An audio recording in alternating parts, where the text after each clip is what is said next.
রাজ্যের প্রাথমিক শিক্ষা কি সেই তিমিরেই? যেখানে সরকারি রিপোর্ট বলছে স্কুলে শিশুদের শিক্ষায় থেকে যাচ্ছে বিস্তর ঘাটতি, সেখানে ফের একবার এই প্রশ্ন তুলে দিল অধ্যাপক অমর্ত্য সেনের প্রতীচী ইনস্টিটিউটের সমীক্ষা প্রতিবেদন।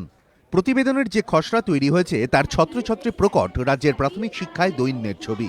সূত্রের খবর, খসড়ায় উল্লেখ করা হয়েছে রাজ্যের প্রাথমিক শিক্ষার প্রধানত দুটি সমস্যা।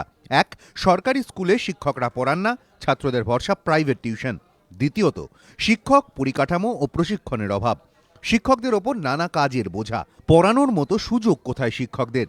সরকারি সূত্রে খবর, রাজ্যে বর্তমানে প্রাথমিক বিদ্যালয়ের সংখ্যা 56,000, ছাত্র সংখ্যা প্রায় 1 কোটি, শিক্ষক প্রায় 1.5 লক্ষ। প্রতীচী ইনস্টিটিউটের সমীক্ষা প্রতিবেদনের খসড়ায় বলা হয়েছে, একটি বিদ্যালয়ে যেখানে 33 জন পড়ুয়া সেখানে 2 জন শিক্ষক। শিক্ষকদের বক্তব্য, মিড ডে মিলের আয়োজন এবং তার হিসেব নিকেশেই সময় চলে যায়, তার সঙ্গে আছে শিক্ষা বহির্ভূত নানা কাজ।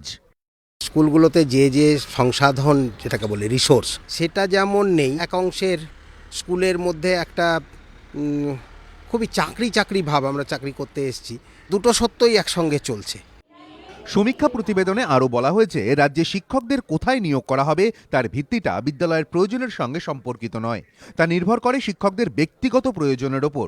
স্কুল কতটা বাড়ি বা শহরের কাছে তার সঙ্গে প্রায়ই হয় না বিদ্যালয় পরিদর্শনের মতো জরুরি কাজ।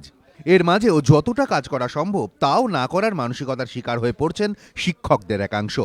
রাজ্যের প্রাথমিক স্কুলগুলিতে বিনামূল্যে বই পাচ্ছে পড়ুয়ারা, পাচ্ছে পোশাক, মিড ডে মিলের ব্যবস্থা হয়েছে স্কুলে স্কুলে, জুতোরও ব্যবস্থা করা হয়েছে সরকারের তরফে, স্কুলে স্কুলে তৈরি হয়েছে শৌচাগার। তারপরেও এই শূন্যতা কেন? প্রতিবেদনের খসড়া বলছে, শিক্ষার উদ্দেশ্য এবং তার রূপায়ণের মধ্যে যে মস্ত ফাঁক থেকে গেছে তা দেশের শিক্ষা ব্যবস্থার চেহারাটাই নিরন্তর প্রমাণ করে চলেছে। সূত্রের খবর, প্রতীচী ইনস্টিটিউটের এই প্রতিবেদন প্রকাশিত হবে এ মাসেরই 30 তারিখ। প্রকাশ করতে পারেন ইনস্টিটিউটেরই চেয়ারম্যান, নোবেলজয়ী অর্থনীতিবিদ অধ্যাপক অমর্ত্য সেন। ক্যামেরায় জয়ন্ত বেহেরার সঙ্গে কৃষ্ণেন্দু অধিকারী, এবিপি আনন্দ, কলকাতা।